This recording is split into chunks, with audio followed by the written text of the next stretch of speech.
esta tarde nos acompañan Jonathan Karzenbaum, que es director del Museo del Holocausto de Buenos Aires. Gracias, Jonathan, por estar con nosotros. Y también Bruno Garbari, que es profesor de Historia especializado en el Holocausto y referente además de contenidos del Museo del Holocausto. Gracias, Bruno, por estar con nosotros. Y vamos a hablar acerca de un descubrimiento que fue noticia no solamente en nuestro país hace algunos días, sino también que tuvo mucha repercusión en todo el mundo, y tiene que ver con estas cajas que estaban en un subsuelo en tribunales, y que cuando empezaron con algunas tareas de remodelación para armar un museo justamente en tribunales, se encontraron con estas cajas con un contenido muy especial, y ahí fue cuando reciben la convocatoria tanto el Museo del Holocausto de la Ciudad de Buenos Aires, AMIA, para ver el contenido de estas cajas. Y Jonathan, ¿qué tenía estas cajas?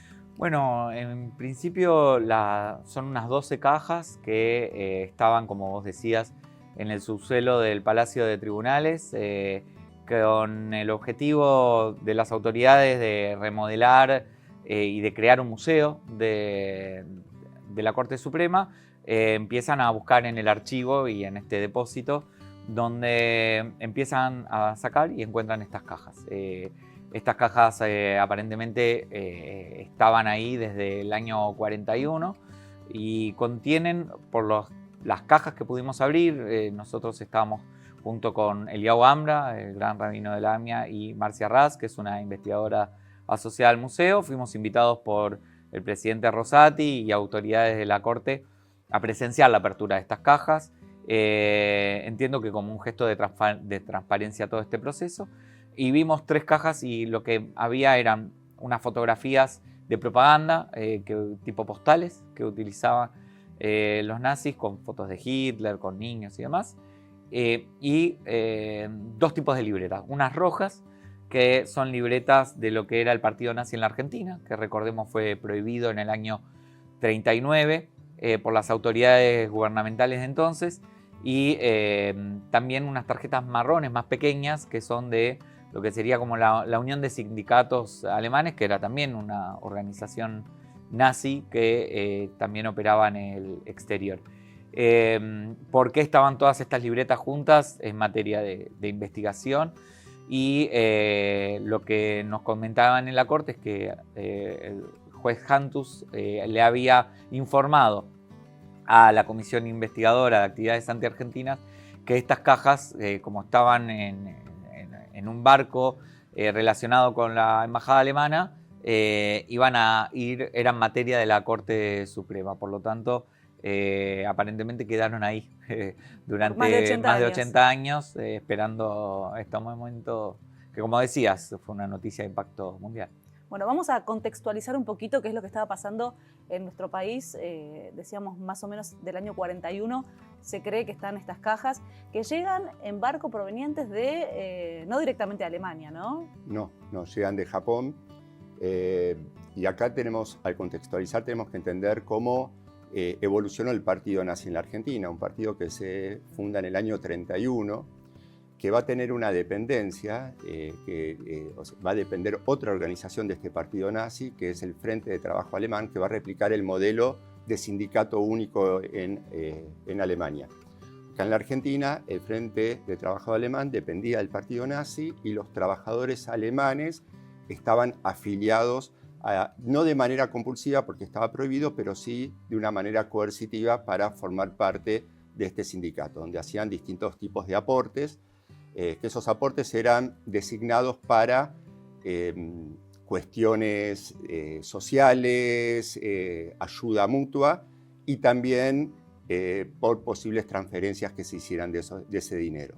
El partido nazi fue prohibido en el año 1939, pero va a seguir militando desde otras organizaciones sociales, y el Frente de Trabajadores enmascarado, exactamente, y el Frente de Trabajadores Alemanes también va a seguir funcionando enmascarado como la Unión Alemana de Gremios. Estas son las libretas que se encuentran, porque se prohibió en el 39, en el 41 es cuando se encuentran estas libretas, y cuando ya se había conformado este Comité de Actividades Antiargentinas, donde empezó a investigar cómo seguían avanzando estas actividades de buscar difundir ideología nazi, especialmente dentro de la comunidad alemana. Se supone que en ese momento Argentina se consideraba un país neutral. Sí, totalmente. En ese momento Argentina era neutral. A partir del inicio de la guerra en el 39, Argentina declara su neutralidad como en la Primera Guerra Mundial. Estábamos bajo el presidente Ortiz, un presidente que buscó llevar adelante una transparencia electoral de lo que caracterizaba el gobierno fraudulento de la década del 30. Y en ese contexto es donde se funda esta comisión que buscaba principalmente detectar todas estas actividades extranjeras, no solamente nazis, también fascistas del partido italiano, que pudieran atentar contra la soberanía argentina. Ahora, Jonathan, primero preguntarte cuál fue tu sensación, ¿no? Porque vos estabas en la corte, en la apertura de estas cajas. ¿Cómo estaban las cajas conservadas? Más de 80 años decimos, ¿no? Que estaban en esa situación. Sí, las cajas son como cajas de vino, de champán, cajas de madera bien grandes. Y la sensación era esto, ¿no? Era como que estaban esperando ser encontradas, en el sentido de estaban bien conservadas, afortunadamente, porque digo, en estos sótanos puede haber humedad o puede haber roedores y otros elementos que puedan deteriorar, pero por suerte el contenido estaba legible, por eso es muy importante el proceso que se está llevando ahora de digitalización y de conservación, ¿no? de este material. Y por el otro lado, bueno, viendo a ver qué novedades puede traer esta documentación en términos de las características de este partido, de esta unión de trabajadores que antes describía Bruno, y también seguramente nos podrá permitir revisar la actividad del Comité de Actividades Anti-Argentinas que mencionaba antes Bruno, que bueno, poder volver a ponerlo en valor. Esa documentación, la de este comité, fue digitalizada por el Congreso de la Nación en el año 2018-2019 y una copia de esa digitalización también vino al museo, con lo cual también va a ser interesante el cotejo de la documentación que hay de aquel tiempo con lo que sea que se encuentre en estas cajas. Esta comisión de investigaciones de actividades antiargentinas funcionaba en el Congreso. Sí, fue establecida por el Congreso de la Nación y llevó adelante distintos informes.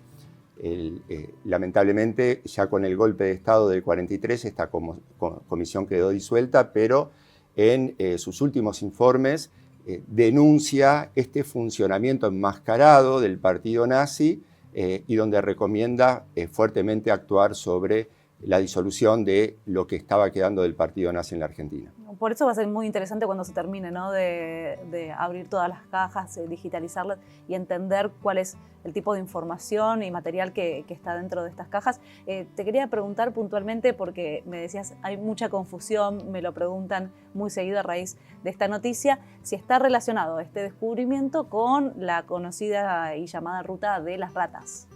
Cuando hablamos primero contemos qué es la ruta de las ratas. Bueno, la ruta de las ratas tenemos que ponerlo en el contexto de posguerra, ¿no? Cuando termina la Segunda Guerra Mundial, estamos en un contexto de Guerra Fría y especialmente Estados Unidos, los países occidentales utilizan a alemanes que tenían ya un conocimiento de servicios de inteligencia sobre los soviéticos, entonces los utilizan para su propio provecho. De allí se generan salvoconductos para que estos alemanes pudieran después ser de alguna forma perdonados por su pasado nazi y que pudieran emigrar a distintos lugares como Sudamérica y también a Estados Unidos, ¿no? Ahí tenemos el caso, el ejemplo de Klaus Barbie, uno de los que se benefició por esta ruta de las ratas. Ahora, no hay vínculo con esta documentación, porque estamos hablando de 1941, cuando se hallaron, y la ruta de las ratas hablamos de la posguerra. Pero sí lo que nos puede dar esto una gran información es poder aclarar también o descubrir si los números que manejamos de los afiliados en la Unión Alemana de Gremios realmente representan más de las cifras que se disponen y también de los afiliados del partido nazi, que llegaron a ser un poco más de 2000 dentro de una comunidad alemana, cuando hablamos de alemanes que vivían en nuestro país, de 42.000 alemanes. Y una comunidad germano-parlante de más de 200.000. O sea que el número de afiliados será muy bajo, pero tenemos que ver si esto nos va a aportar un descubrimiento de poder manejar mejor esas cifras. Claro, ¿cuál iba a ser el destino de esas libretas y si iba a lograr la afiliación de más alemanes que vivían en la Argentina, en ese caso? Y hablábamos al comienzo de esta nota de no solamente mucha repercusión en nuestro país, obviamente, por el descubrimiento, sino repercusión en todo el mundo. ¿Por qué, Jonathan, pensás que se dio así? Bueno, creo que este tipo de hallazgos, ya el hecho de nazismo y la Argentina, lamentablemente con el caso Eichmann y el impacto de otros casos, pero sobre todo el caso Eichmann, que pusieron a la Argentina en el radar del nazismo o el mito de la Argentina como el gran refugio nazi, cuando en realidad los criminales que antes hablaba Bruno encontraron muchísimos destinos, incluso la propia Europa, después de la guerra, pero quedó esto. Y cuando suena la Argentina y nazi, creo que hay mucho interés. También es cierto que el hallazgo per se es interesante en términos del volumen de información y documentación que allí hay y lo bien conservado, por lo menos lo poco que vimos, puede ser alentador para los investigadores y para lo que se pueda saber de allí. Antes hablábamos de, bueno, ¿quiénes son estos alemanes o hijos de alemanes o germanoparlantes, como decía Bruno, que residían aquí, que estaban afiliados a este partido? Bueno, son los que vemos en esas fotos famosas del Luna Park, de los actos del Luna Park, que apoyaban al partido, que estaban afiliados por interés, por conveniencia al partido, pero que tenían este activismo. Recordemos que las esvásticas o la bandera con las esvásticas era la bandera de Alemania en la época, con la cual esas banderas que vemos en el Luna Park eran las banderas de lo que en ese momento era el país Alemania, el Tercer Reich. Lo que tenemos como sensibilidad es que esa esvástica hoy en día en las noticias globales representa el horror, el genocidio, representa Auschwitz, representa todo lo tremendo que implicó el nazismo, sobre todo en el último tramo, y que nos legó tantas enseñanzas por un lado, y por el otro lado el exterminio de los judíos y de otras minorías perseguidas, que es lo que nos queda, ¿no? Estamos a 80 años de la liberación de Auschwitz. Sí. Y Bruno, bueno, decíamos, ¿no? Aparecen estas cajas que sorprende a todos. Nadie las estaba buscando, más de 80 años, que estaban en un subsuelo en el centro de la ciudad de Buenos Aires y de pronto nos sorprendieron. ¿Hay información, sabemos si hay material que sí lo estuvimos buscando durante mucho tiempo y todavía no ha aparecido? No, eso siempre van apareciendo cosas nuevas vinculadas al Holocausto. Acá, como acaban de aparecer estas cajas, hemos visto que en los últimos años de repente han aparecido fotos de un álbum de Sobibor, del campo de exterminio de Sobibor, fotos que nunca se habían visto. Siempre van, o sea, el tiempo va generando que afloren cada vez más evidencias de lo que fue el nazismo, a pesar de la destrucción de pruebas que intentaron hacer. El Holocausto es el genocidio más documentado. Así que no es que se estaba buscando específicamente esta información, que se estaba detrás de estas cajas, pero sí siempre puede llegar a aparecer cosas nuevas, ¿no? Y a raíz de esta noticia se acercó más gente al museo, consultan sobre este material, si es que lo van a encontrar en el museo, digo, ¿se generó un poco más de interés? Sí, además del interés de los medios y de la prensa nacional e internacional, también hubo investigadores, hubo personas que voluntariamente, a mí me gustaría colaborar, a mí me gustaría estar. También hay que entender que la sensibilidad de tema también requiere la seriedad de cómo manejar esto y nada, oportunamente vamos a poder indagar sobre este material, dar las conclusiones y poder brindarle al público la mayor información y lo más profesionalmente presentada como para poder respetar un tema que toca la sensibilidad, especialmente el museo que está ligado a la historia de los sobrevivientes del Holocausto en la Argentina. A ellos también les debemos que esto se haga seriamente, ¿no? Bueno, los vamos a esperar entonces en ese momento. Gracias. Muchas gracias. Jonathan. Gracias. ¿Nos acompañan? Seguimos de esta manera.